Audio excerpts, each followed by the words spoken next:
Que Dieu nous bénisse encore abondamment ce soir. Et je vous invite dès à présent à ouvrir votre Bible, à lire quelques versets dans l'Épître aux Galates, au chapitre 5, et à partir du verset 1er.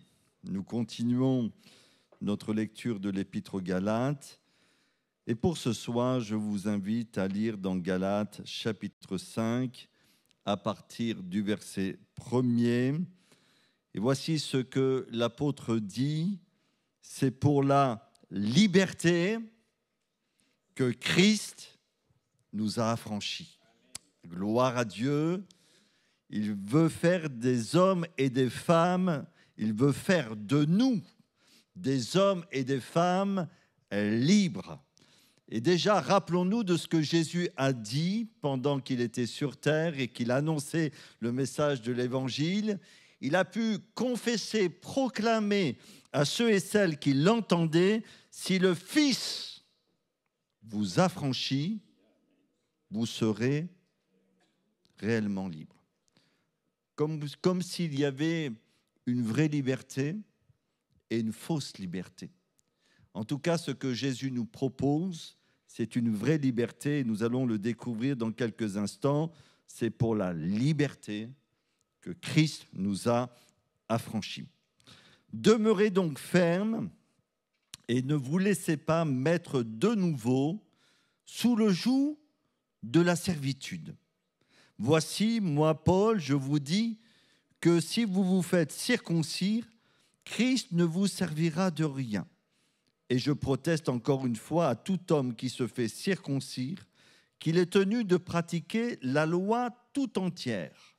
Vous êtes séparés de Christ, vous tous qui cherchez la justification dans la loi. Vous êtes déchus de la grâce. Pour nous, c'est de la foi que nous attendons par l'Esprit l'espérance de la justice. Car en Jésus-Christ, ni la circoncision, ni l'incirconcision n'a de valeur, mais la foi qui est agissante par la charité. Vous courriez bien qui vous a arrêté pour vous empêcher d'obéir à la vérité. Cette influence ne vient pas de celui qui vous appelle. Un peu de levain fait lever toute la pâte. J'ai confiance en vous, dans le Seigneur, que vous ne penserez pas autrement. Mais celui qui vous trouble, quel qu'il soit, en portera la peine. Pour moi, frère, si je prêche encore la circoncision, pourquoi suis-je encore persécuté? Le scandale de la croix a donc disparu. Puisse-t-il être retranché? Ceux qui mettent le trouble parmi vous. Frères, vous avez été à la liberté, seulement ne faites pas de cette liberté un prétexte de vivre selon la chair, mais rendez-vous par la charité serviteurs les uns des autres. Car toute la loi est accomplie dans une seule parole, dans celle-ci, tu aimeras ton prochain comme toi-même.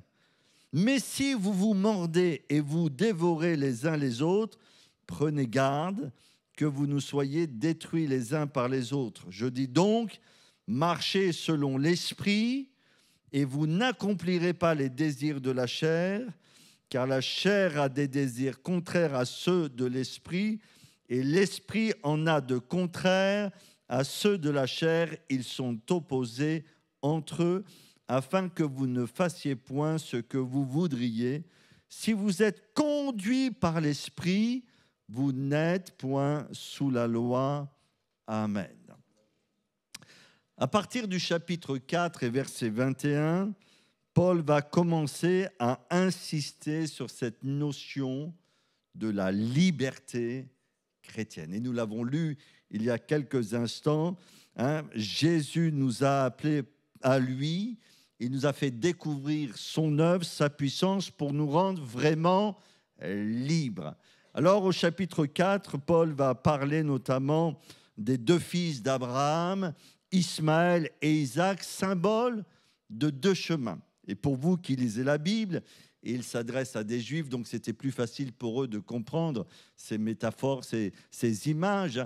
Ismaël, on sait, est né d'une femme, d'une servante qui représente la loi, et puis Isaac est né de la femme libre qui représente la grâce, et il va montrer en fin de compte que ces deux saint Paul nous parlent de deux voies spirituelles, celle de la loi qui ne peut pas nous sauver et celle de la grâce découverte en Jésus-Christ qui nous a franchis complètement. Et à partir du chapitre 5, Paul va continuer à parler de la liberté chrétienne et démontrer en fin de compte que la grâce nous a franchis, non pas pour vivre dans le péché, mais pour vivre selon les désirs et le cœur de Dieu. Même s'il y avait au sein de l'Église des personnes qui jetaient le trouble, qui exigeaient des chrétiens qu'ils observent la loi pour trouver la justification, pour trouver le pardon, pour trouver cette communion avec Dieu. Et Paul va dire, si vous voulez être justifié par la loi, vous êtes séparés de la grâce, vous êtes séparés de Christ. Alors, qu'est-ce qu'on apprend dans ces quelques versets concernant la liberté chrétienne?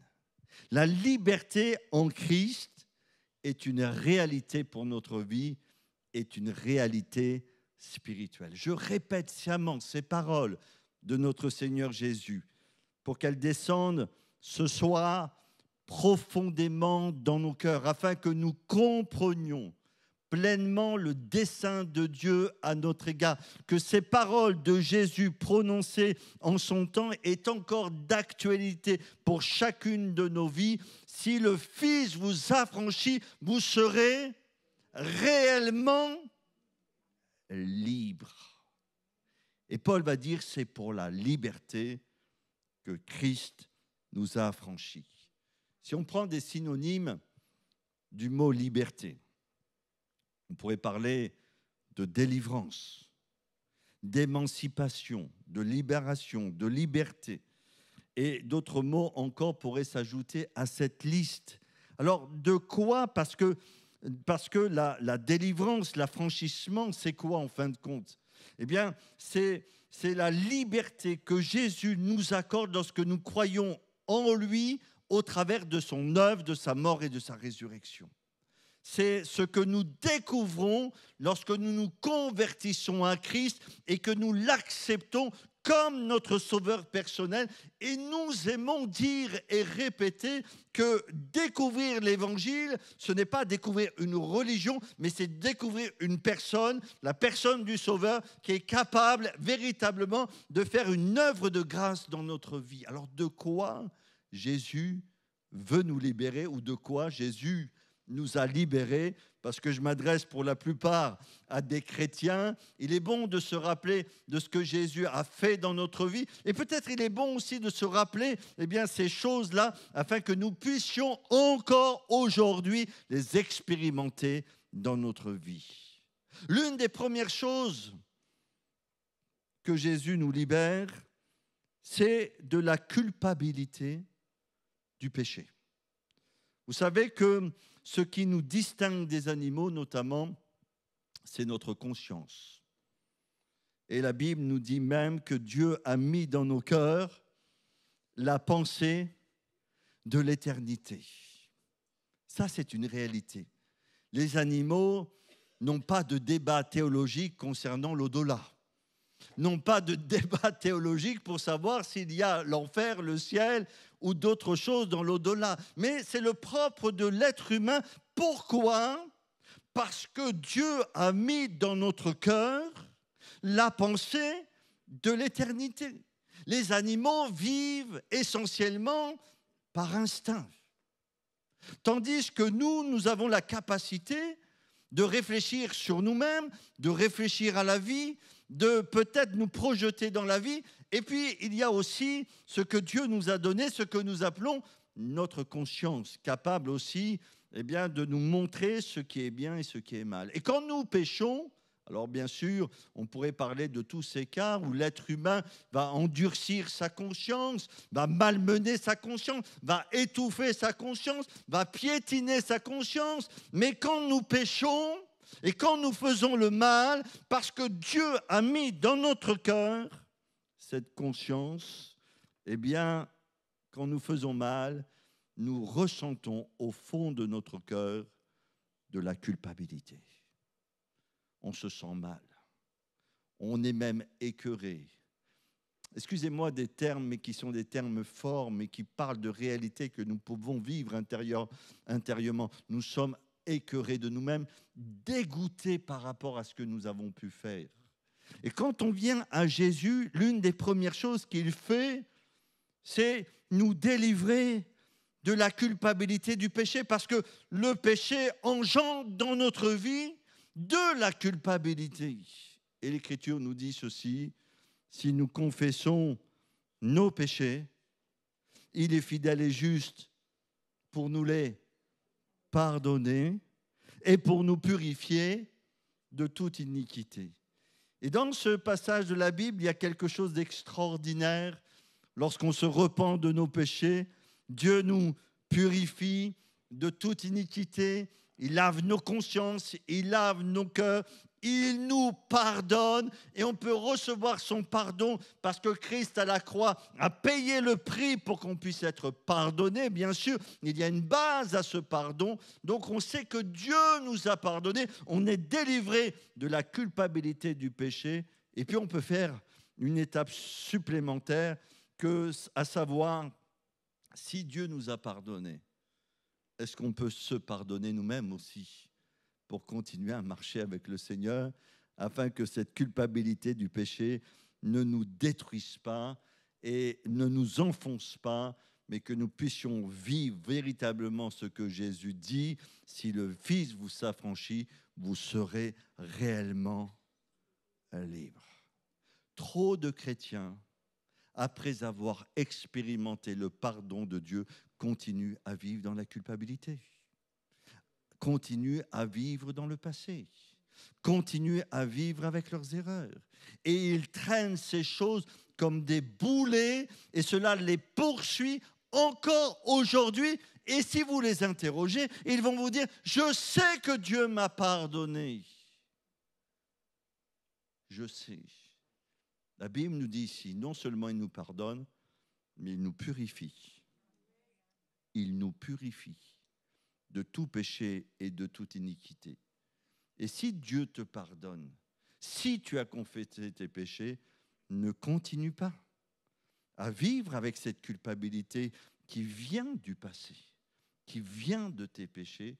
Prends la victoire avec Christ parce qu'il te l'a déjà accordé si tu as confessé tes péchés, et continue à marcher avec lui de victoire en victoire. On voit aussi dans Romains 8.1, il est dit: il y a donc maintenant, et c'est un des versets que j'aime particulièrement, moi j'aime toute la Bible, mais c'est un verset que j'aime particulièrement. Il est dit dans Romains chapitre 8, verset 1, il n'y a donc maintenant aucune condamnation pour ceux qui sont en Jésus-Christ. Je ne sais pas si on réalise notre position maintenant vis-à-vis de Dieu. L'amour parfait bannit la crainte, nous dit l'Écriture. Il doit y avoir dans nos cœurs aucune peur, aucun nuage, aucune chose qui vienne peut-être embrouiller notre tranquillité, notre paix intérieure. Il n'y a maintenant en Jésus, mon frère, ma sœur, pour toi qui l'as accepté, pour toi qui as demandé pardon, pour toi qui marches avec lui, aucune condamnation, que son nom soit glorifié. Donc Dieu nous délivre de la culpabilité du péché. Voilà une œuvre de délivrance. Nous étions esclaves de cette culpabilité, mais Dieu nous en délivre. Dieu nous délivre aussi de la puissance du péché. Et dans les Écritures, il y a cette différence entre les péchés et le péché. Les péchés, ce sont les actes répréhensibles que nous pouvons commettre les uns et les autres. Les péchés. Si je mens, je pêche. Si je vole, je pêche. Si, je ne sais pas, on pourrait dire quoi encore, si je ne déclare pas bien mes impôts, je pêche. On pourrait dire d'autres choses plus graves. mais ce sont les péchés. Mais la Bible ne parle pas simplement des péchés que nous commettons. Elle parle aussi qu'il y a la loi du péché. Nous péchons parce que nous sommes pécheurs. Parce qu'il y a la loi du péché en nous qui nous amène à pécher. Et l'Écriture nous dit aussi qu'en Jésus, nous sommes affranchis de la loi du péché. Dans Romains chapitre 8, verset 2, il est dit ceci: « En effet, la loi de l'esprit de vie en Christ, en Jésus-Christ, m'a affranchi de la loi du péché et de la mort. » Souvent, on parle du sang de Christ qui est répandu à Golgotha pour purifier nos cœurs de tous ces péchés et de toutes ces iniquités. Mais on parle de la croix, là où nous avons été crucifiés avec Christ. Le vieil homme a été crucifié avec Christ pour anéantir la loi du péché dans notre vie. Donc nous sommes délivrés de cette puissance qui est en nous. Et on va en parler dans quelques instants parce que nous nous rendons compte que même avec la meilleure volonté, même avec les meilleures inclinations, même s'il y a de beaux projets qui sont nobles dans notre vie, on ne fait pas toujours ce qu'on veut. Il y a une loi intérieure qui va nous pousser à commettre des choses répréhensibles parce qu'il y a cette loi du péché, mais Jésus nous affranchit au travers de son œuvre. On est affranchis, peut-être ça nous concerne moins, mais de la loi dont il est parlé ici. Nous avons vu il y a quelque temps le but de la loi comme un pédagogue qui nous amène à Christ, la loi qui ne peut pas nous donner le salut, la loi qui révèle nos péchés. Et si nous cherchons la justification dans la loi ou dans les œuvres de la loi, eh bien c'est impossible. Nous sommes enfermés dans une servitude, nous sommes enfermés dans un esclavage. Mais Jésus nous révèle que la grâce est supérieure à la loi pour nous affranchir. Nous sommes affranchis aussi de la puissance des ténèbres, de la puissance du diable. Dans 1 Colossiens, chapitre 1er, verset 13, il nous est dit ceci: « Qui nous a délivrés, Jésus, de la puissance des ténèbres et nous a transportés dans le royaume du Fils de son amour. » L'être humain gisait sous la puissance du malin. À cause de nos péchés, nous étions enfermés dans des ténèbres. Non seulement nous étions enfermés dans notre nature, mais enfermés sous des puissances diaboliques, ténébreuses, qui nous tenaient esclavages. Mais quand on a rencontré Christ, nous avons été pleinement éclairés, pleinement délivrés, pleinement secourus. Et maintenant, nous appartenons plus à ces ténèbres, nous appartenons au royaume de Dieu. On peut appeler, et nous l'avons vu, Abba Père, on peut appeler Dieu notre Père, on peut dire Abba Père, parce que véritablement, maintenant, c'est notre filiation, nous sommes enfants de Dieu. Et puis, nous sommes délivrés aussi, et peut-être on n'en parle pas trop, de la mort, qui est tout simplement, la Bible nous dit dans les Corinthiens 15, 26, le dernier ennemi qui sera détruit, c'est la mort, parce que nous avons reçu la vie éternelle. Et je ne sais pas comment, en tant que chrétiens, nous voyons la mort, nous concevons la mort, comment nous anticipons cette étape ultime de notre vie, parce que nous savons que si Jésus ne revient pas, tous nous sommes mortels, et tous nous devrons affronter la mort. Mais nous savons que Jésus a vaincu la mort au travers de sa résurrection. Et nous avons aussi, l'Écriture nous dit, reçu la vie éternelle. Et dans 1 Corinthiens 15, il est parlé de l'espérance du chrétien notamment, avec la résurrection au dernier jour, où nous allons recevoir un corps glorieux. Au moment de l'Église où elle va être enlevée, on va véritablement ensuite ressusciter en Christ. On aura vaincu ce dernier ennemi, la mort qui est venue aussi avec le péché. Oui, si le Fils vous affranchit, vous serez réellement libre. Et il ne faut qu'il y ait aucune chaîne dans ta vie. Il faut que toutes ces chaînes, peut-être de la culpabilité, des liens, des ténèbres, peut-être aussi de toute autre chose qui voudrait t'asservir. Il faut comprendre qu'en Jésus, tu es appelé à la vraie liberté et ne te laisse pas asservir par quoi que ce soit, parce que Jésus veut que tu vives dans cette liberté d'enfant de Dieu. Est-ce que ça va ? Est-ce que toutes ces choses, tous ces versets ne réjouissent pas votre cœur ? En tout cas, moi, ça me réjouit de savoir qu'en Jésus, j'ai la liberté. J'ai essayé de la chercher par moi-même. Vous avez essayé de la trouver par vous-même. Mais on n'a trouvé que des murs ou que des peurs ou que d'autres choses. Mais en Christ, on a trouvé la vraie liberté. Paul va parler aussi peut-être de fausses conceptions de la liberté. Parce que c'est vrai, les philosophes en ont parlé, les écrivains en ont parlé, peut-être parfois les foules sortent dehors et ils ont des slogans « Nous voulons être libres », etc. Donc on peut avoir des conceptions complètement différentes concernant la liberté. On peut appréhender cette notion différemment selon peut-être notre vécu ou selon notre conception de la vie. Et Paul va rappeler que la liberté chrétienne a un sens bien précis. Et il va dire notamment, et on peut le relire au verset 13, il va dire ceci, « Frères, vous avez été appelés à la liberté », Galates 5, 13, « seulement ne faites pas de cette liberté un prétexte de vivre selon la chair. » Vous voyez avec moi, vous avez été à la liberté, seulement ne faites pas de cette liberté un prétexte de vivre selon la chair, mais rendez-vous par la charité serviteurs des uns des autres, car toute la loi est accomplie dans une seule parole, dans celle-ci, tu aimeras ton prochain comme toi-même. Mais si vous vous mordez et vous vous dévorez les uns les autres, prenez garde que vous ne soyez détruits les uns par les autres. Alors, qu'est-ce que signifie la liberté chrétienne ? Est-ce que cela signifie, comme beaucoup de gens le pensent ou l'appréhendent, être libre, c'est faire ce qu'on veut.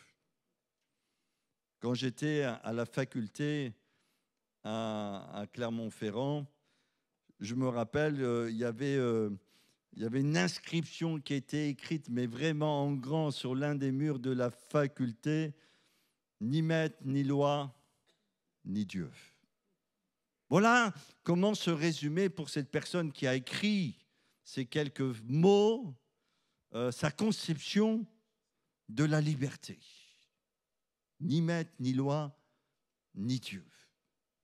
Et l'Écriture nous dit que, et on pourrait penser, mais être libre, c'est faire ce que je veux, quand je veux, où je veux, que je n'ai pas de compte à rendre, que je n'ai pas de responsable au-dessus de moi. Je fais vraiment ce que je veux. Je use de ma liberté pour jouir des plaisirs de la vie, pour profiter de la vie. On pourrait avoir ces notions-là de la liberté, puisque ce sont aussi parfois des notions qui sont véhiculées dans notre monde. Et Paul va être confronté, même déjà de son époque, à ces conceptions-là, puisqu'il va dire, c'est vrai que tout m'est permis.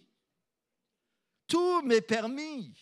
Dans l'absolu, tout m'est permis. Même cette liberté que Dieu te donne, tu peux malheureusement l'utiliser à mauvais escient. Parce qu'il va dire, non, faites pas un prétexte pour vivre selon la chair. C'est-à-dire que Dieu nous laisse toujours responsables des dons, des cadeaux, des choses qu'il met à notre disposition et il ne nous forcera jamais à vivre d'une manière spirituelle. Non, ça c'est faux. N'attends pas que Dieu t'oblige à être spirituel. Ça, c'est faux. Parce que dans la vie chrétienne, il y a toujours cette notion de choix. Je peux choisir de ne pas venir à la réunion de prière. Je peux choisir de venir à la réunion de prière. Je peux choisir de bouder. Je peux choisir de ne pas pardonner. Même si tu as Christ dans ton cœur. Mais oui, tu peux choisir cela. Parce que tu peux faire un prétexte de cette liberté, un prétexte pour vivre selon la chair. C'est marqué. Donc, cette liberté, il faut bien l'appréhender. Tout m'est permis, oui, tout m'est permis. Mais tout n'est pas utile. Et tout n'édifie pas, frères et sœurs. Alors, en quoi consiste cette liberté ? Je vais essayer de la résumer, en tout cas, là où j'en suis dans ma compréhension des choses. Et peut-être vous qui êtes érudits, vous pourriez m'apporter encore d'autres éléments pour nourrir ma foi et ma croissance avec le Seigneur. On a beaucoup aimé la prédication de la semaine dernière de notre frère Jude qui a parlé des étapes de progression du chrétien. Nous sommes appelés à grandir, à progresser. Que Dieu soit béni et on veut mettre en pratique ces choses. Et là où j'en suis, moi je vais vous en donner une définition.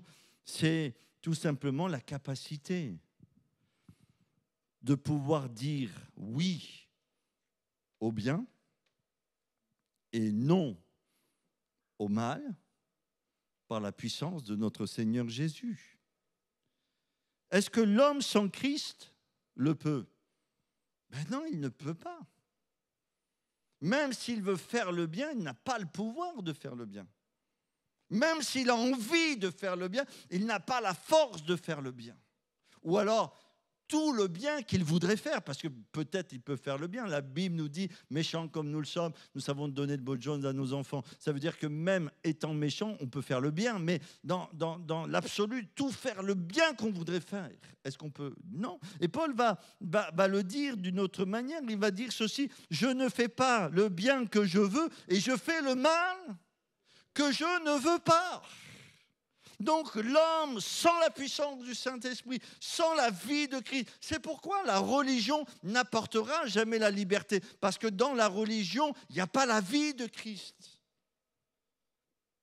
Essayer d'obéir à une loi, à des codes, à des prescriptions, à des rites, à une liturgie, à des sacrements, ne nous apporte pas la liberté. Peut-être calme nos consciences.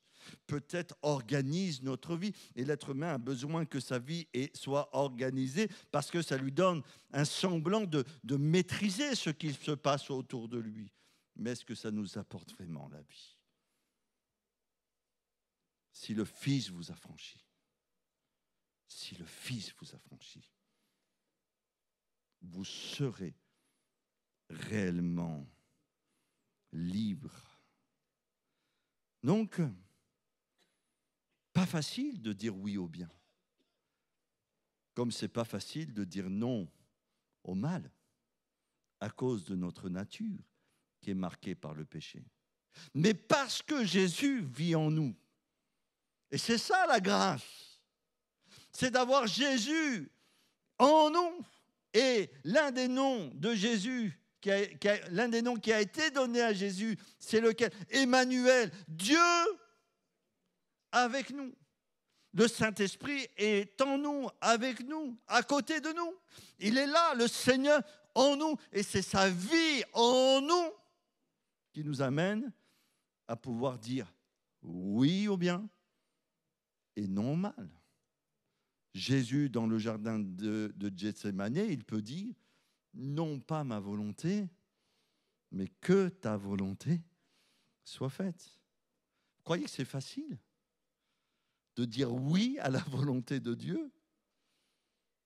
Vous croyez que c'est facile? Vous croyez que c'est facile de faire toujours le bien? De faire toujours ce qui est agréable à Dieu? Dans les petites choses comme dans les grandes choses? Vous croyez que c'est facile? Et si on essaie de le faire que par nous-mêmes, on va se rendre compte, oui, il y a une loi en nous, la loi du péché. Je ne fais pas le bien que je voudrais et je fais le mal que je ne voudrais pas. Et Paul va parler de l'affranchissement et de cette mort avec Christ qui va permettre à Jésus de vivre en lui. Symbole notamment du baptême, nous sommes morts et ressuscités avec Christ. Mais on a besoin d'être accompagnés par le Seigneur. La capacité, avec l'aide de Jésus, de dire oui à ce qui plaît à Dieu. C'est ça notre vraie liberté. La liberté, quand on nous fait du mal, de bénir. Quand on nous maudit, quand on nous persécute, de continuer à bénir la personne. Vous croyez que vous pouvez bénir vos ennemis par vous-même, vous ? Vous lisez dans la Bible le matin, vous lisez dans la Bible le matin, ne maudissez pas, bénissez et priez. Priez pour ceux qui vous persécutent, bénissez ceux qui vous font du mal, etc. Vous lisez ça le matin et on vous fait une queue de poisson, eh bien, peut-être dans la matinée ou quand vous allez au travail. Et là, vous avez la colère qui vous monte. Et vous êtes énervé.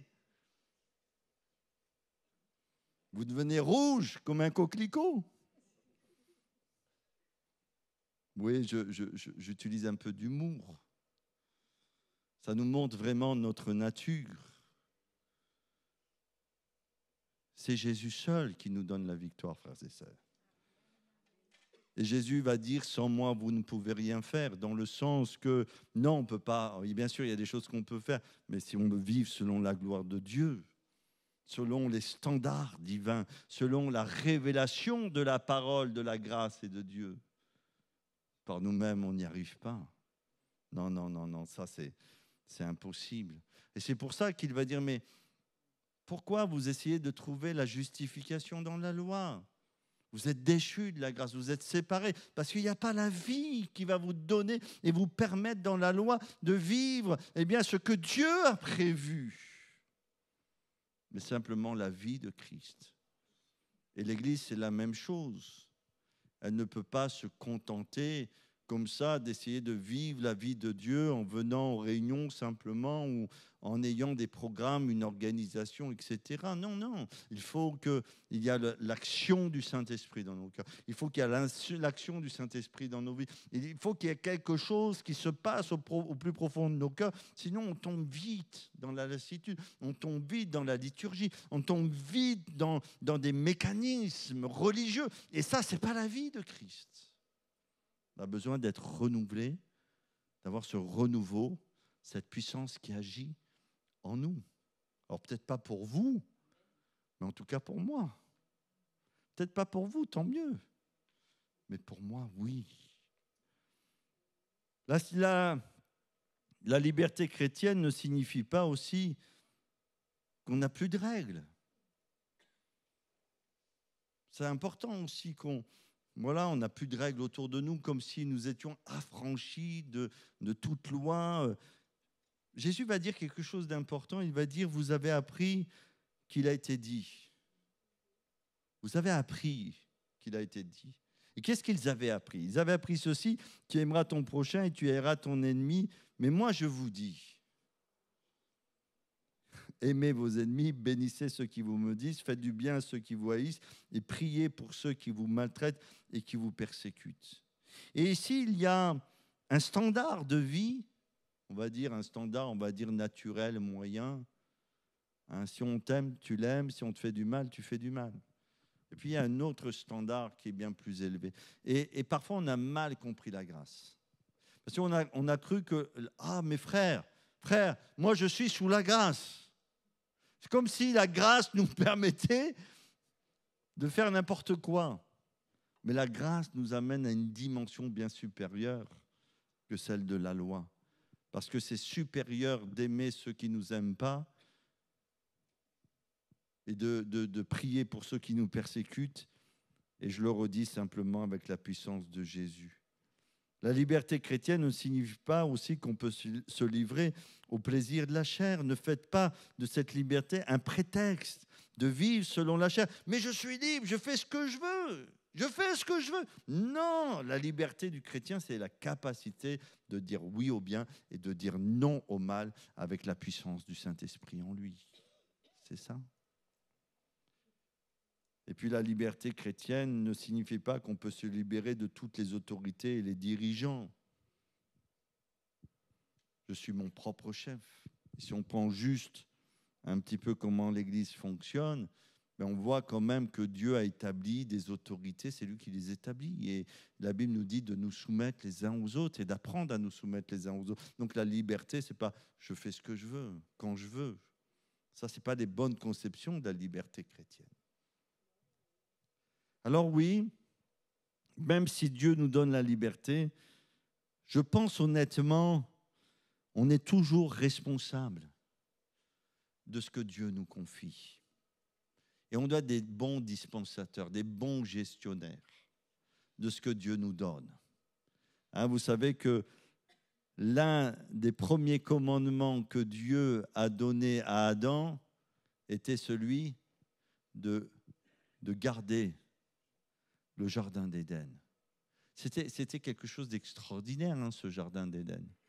Merveilleux, des arbres, des fruits, tout ce que vous voulez. Pas besoin de se lever à 5 heures du matin pour aller travailler, gagner son pain et sa croûte. Tout était à disposition. Pas de nuit blanche à cause des soucis. Tout allait bien. Et puis, mais il devait surveiller, garder ce jardin. Donc, on voit que Dieu met tout de suite l'être humain en face de ses responsabilités. Et quand la Bible nous dit « demeurez donc ferme », ça veut dire aussi, attention, soyez responsables de ce que le Seigneur nous donne. Soyons responsables de ce que le Seigneur nous confie, de ce que le Seigneur nous donne. Et il dit, ne vous laissez pas mettre de nouveau sous le joug de la servitude. Donc, c'est des trésors que nous devons garder précieusement dans notre vie, frères et sœurs. Et puis, la liberté en Christ, je l'ai déjà dit, est vécue par la puissance du Saint-Esprit. Et je ne reviens pas, mais je l'ai marqué dans ces points. Vraiment, on a besoin de l'action de Dieu. Et la liberté et l'espérance, c'est un avant-goût de la gloire éternelle que Dieu nous promet. Parce que dans le ciel de gloire, on ne va plus parler d'esclavage, de servitude, de lien, de péché, de toutes ces choses-là qui font partie de notre vie terrestre. Dans le ciel de gloire, on va vivre dans cette liberté entière et pleine. Ça va être bien. Ça va être bien dans le ciel. Je ne sais pas, ça fait quoi de savoir qu'un jour vous allez être dans le ciel? On va être dans le ciel un jour. Alléluia, on va être dans le ciel de gloire. On va vivre la plénitude de la présence de Dieu. Le péché n'existe pas dans le ciel. Le mal n'existe pas dans le ciel. Les pleurs n'existent pas dans le ciel. Il va essuyer, la Bible nous dit, toute larme de nos yeux. Gloire à Dieu. Toutes ces peines, ces souffrances même qu'on a accumulées dans notre corps. Vous savez, parfois, on accumule des choses dans notre corps parce que ce que nous vivons d'une manière humaine, psychique, même spirituelle, a des répercussions sur notre corps. Et on peut être tendu même dans notre corps à cause des tensions de la vie. On va le ressentir dans notre corps. Eh bien, on va être affranchi dans le ciel de toutes ces choses. Repassons notre espérance. Et rappelons-nous ce que les pasteurs nous ont dit ce week-end. Quand on va regarder, quand on regarde à l'horizon, dans ce ciel, il y aura des hommes et des femmes de toute langue, de toute tribu, de toute condition. Merci Seigneur. Nous sommes ce maillon, nous, encore sur cette terre, pour permettre un jour qu'on soit tous réunis dans la félicité éternelle. Que Dieu nous aide, que Dieu nous bénisse, que Dieu nous secourt. Nous sommes les affranchis du Seigneur. Amen. Il y avait des films comme ça qui parlaient des affranchis. Mais nous sommes les affranchis du Seigneur. C'est lui qui nous a donné la vraie liberté, la liberté de vivre selon son cœur par sa puissance. On peut prier quelques instants, qu'on puisse peut-être déjà remercier Dieu pour le ciel, remercier le Seigneur pour la liberté. Amen. Remercions que des louanges ce soir retentissent, que la fatigue soit brisée, que des louanges retentissent devant Dieu. On remercie le Seigneur pour la liberté. Et peut-être quelqu'un est là, il combat dans son cœur. Il essaye par lui-même de se débattre. Mon frère, ma sœur, Jésus a déjà tout accompli pour toi. Il veut t'affranchir. Christ t'a appelé à la liberté. Christ, c'est pour la liberté que Jésus t'a appelé. eh bien, saisis par la foi cette œuvre extraordinaire dans ton cœur pour que toi aussi, dans un domaine précis de ta vie, tu puisses vivre cette liberté, que son nom soit béni. Prions quelques instants. Amen. Merci Seigneur pour ta grâce, pour ta puissance, pour ton amour, pour ton secours et ton aide. Merci Seigneur, parce que tu vis en nous, tu es là dans nos cœurs, dans nos vies par le Saint-Esprit. Merci Seigneur, parce que en toi et simplement en toi, nous sommes plus que vainqueurs par toutes ces choses. Nous sommes plus que vainqueurs par celui qui nous a aimés. Alors à toi la louange et la gloire. Je veux te dire avec l'Église ce soir, avec mes frères et sœurs, merci Seigneur pour ton œuvre qui nous accorde la liberté dans tous ces domaines. Je te loue et je te bénis. Amen, amen.